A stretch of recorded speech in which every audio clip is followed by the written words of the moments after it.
get you on the podcast, but yes, it's all over the place. Busy girl. You are a busy girl. Busy. Busy. Okay, tell us when you say you're busy, what is it that you do, and who's this Olo to be talking to Namhlanje? Yeah, and all that.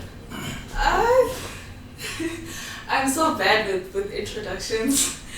Honestly, I think I'd say I'm just Eyethu Mkhumla, girl from... Kwalo. No, that's not my name. Okay, Eyethu Mkhumla. You should just address me as that. From Flagstaff is Lali. It talks as Pagani. But I grew up, well, I spent most of my life in Durban. Okay. In KZN. Yeah, that's where I did my high school, varsity, and started working before I moved to East London, which is where we are. So pretty much that's who I am. Okay. So to Usuda Flagstaff. Yeah, born and bred. I think I stayed. Well, not I think I stayed at Flagstaff till I was like 13. Okay. And then I left for Durban. At Durban. When you were 13, you were doing grade 7. Grade 8. Grade 8. Hey, oh, Smart okay. kid. Okay, smart kid, I see. Smart kid. Yeah. Okay, so you went to Durban and finished your high school that time. Yeah. So from grade 8 till grade 12 at the same school in KZN, and then from there straight to varsity. So initially, this is how things go if you're millennial. Okay. Once you reach a certain age, once you reach like your teenagehood, you're then kind of forced. They believe by education yes is lali. Oh, it's on a lower level. It's on a bit lower level. Okay. So they take us to the schools. So that's what happened to me. So I had to leave. I often got from grade 8 to grade 12, and then I proceeded to varsity. Okay, so university I went in. Studied in DUT. DUT. Wasn't my first choice, but Oh, it wasn't my first choice. I initially wanted to go to any university that had like course and phone. I wanted to study to become a accountant, but they did not. Okay. It's different. I know what you're thinking. So I wasn't accepted on time, so I ended up at DUT, and the rest is history. So at DUT, were you paying for your own fees or you had a bursary? Oh, I was very fortunate. The plan was when I get to varsity, my parents are going to have to pay because I didn't qualify for NSFAS because both my parents were working at that time. So the plan was... Why are you not using Umagrisa? Obvious. All of us I don't have. You don't have? Anamakulu. Oh, shit. So no, unfortunate. You're unfortunate. Wait, can we? You are allowed to say that is illegal. On that note, corruption. It's a conversation that people have. Exactly. It's a thing that happens. It's not such a bad what thing. if says what? Who's? That's what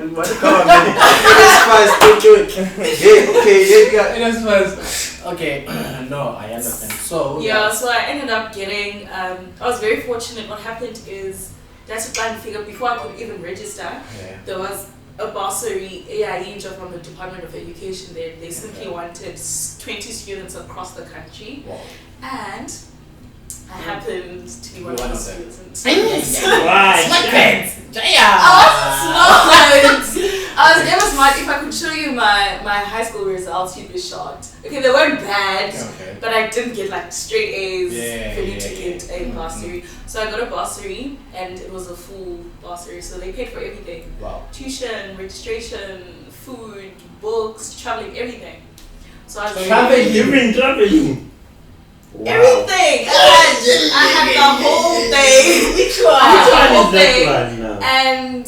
And I was even given a chance to add anyone of my choice into the bursary. So if it's like a friend or so that's how the whole thing went. When I had soft life way before. It was God. It was a bargain. It was Jesus, guys. Yeah, but if I started try add anyone. No, it wasn't a matter of anyone. What happened is they wanted 20 students across the country, right? And A has like a last minute. And then also when you're going to a registration like across universities, governments, but there was one student, he didn't really pull out but then I accept at any university, and they strictly wanted a number of 20 people. So then my phone for some reason they're like, do I know anyone who's in need of a bursary? And then I recommended my best friend because she was in need of the funds.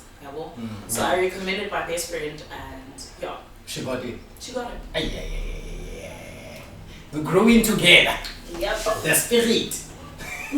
Okay, so now you started in Durban. You started to work in Durban. Yeah.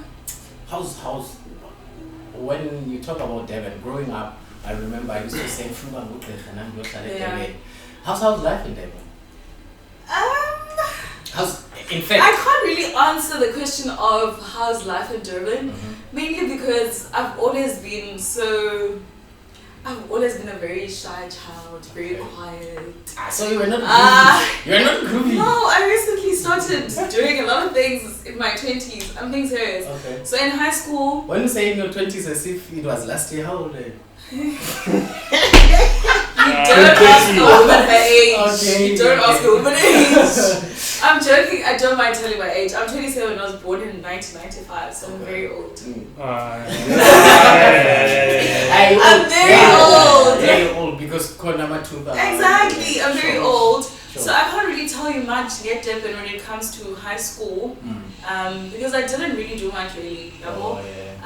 It's just the only interesting thing for me was moving from Eslalini to Durban, and obviously the city life compared to Eslalini, the lifestyle. There was just those changes, and the language. Eslalini just was purely English, and then I had to adjust. This leads to my next question. You know it, Flagstaff. At Flagstaff, it's a small town here in the Eastern Cape. It's which Gase Designer. So it's in between Designer and Helsinki. Okay, no. Alright. Yeah. So that's what you said, coming from Eslalini to Durban. I wanted to understand the transition. Like, how did you feel going to a city? Adoption, basically. Yeah. It wasn't such a big deal in the language like Isulu, because Isulu is quite similar to Xhosa. Easily adapted. But the problem is I went to a multi-racial school, which everything was done in English, and I couldn't speak English then. Holy shit! You remember it is bad. It was so bad. I think that's one of the reasons I was so quiet and shy in high school. Because the first few months, obviously I could understand English and I could speak English, but I didn't have the accent that everyone had in the school. So I'd always shy out and sit on my own, and I avoided even speaking to people because also there was a bit of racism in my school. So if you had an accent, people just pick on you. So pretty much, but I did adapt in like less than 6 months though. I adapted. But now it wasn't so easy now to get out of my shell because I was already known as the shy girl. So I remained the shy girl in as much as I adapted really. How bad is it in the bullying in high school? Because now I don't know, I never experienced it.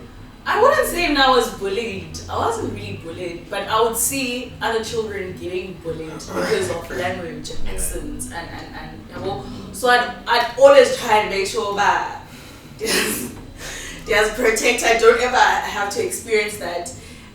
Especially, let me not mention this because it's kind of racist. Let me leave it out. But there was a lot of racism, so I just, I tried dodging that. So I didn't really.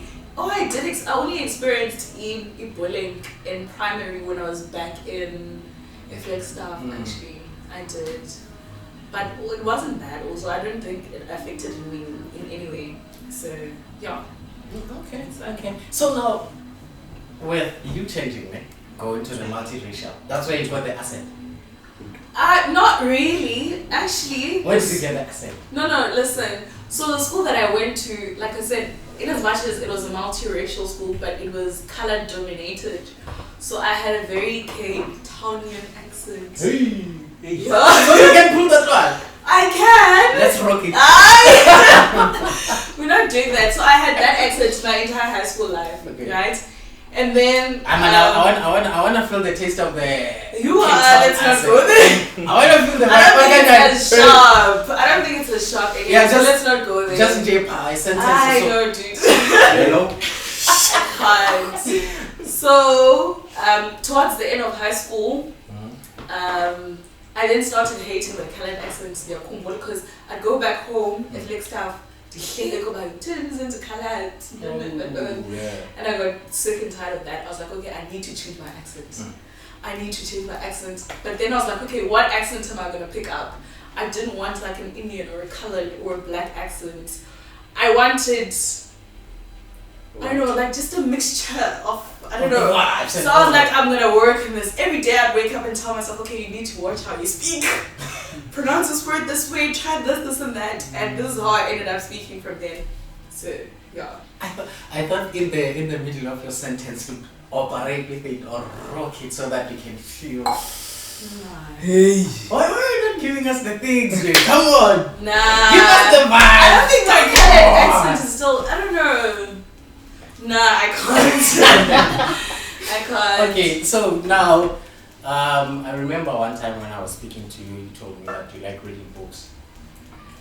I used to. What happened? I used to read a lot of books, but what happened, I think it's just, let me not make excuses, but let me make excuses. Yeah. I got busy, I was really busy. Yeah. I had a lot of time on my hands then. And then my career got really demanding. And I didn't have the time to read. So now what I do is I just listen to things. If it's a book, I'd rather listen to it than like read an actual book. Listen to an audio of the book. So that's what I do. I don't read. I know it's wrong because the main reason I started reading in the first place was because I wanted to improve my language, everything. But time, but I'd love to go back to reading. But I'm not gonna lie, I haven't been reading in maybe so a year. Have you watched The Wife? I know. Why? I read the books. It has Eyethu Mkhumla from the Shlomo series. Yeah. So I did read the series in book form, right? And then I think it kind of time. I just don't like doing things when it's still in trend.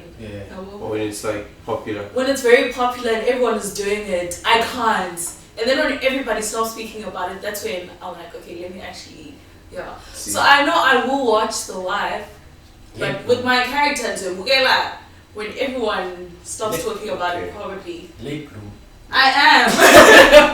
I really am, because it's like any other series. If I know Blood and Water, it's when I think I only started watching Blood and Water, for example, after a second season when everybody was waiting for this season. Have you watched this season? Yeah, I did. I finished it yesterday. You I watched it the whole day. Yay. So yeah, The whole day? I watched it the whole day yesterday and I finished it.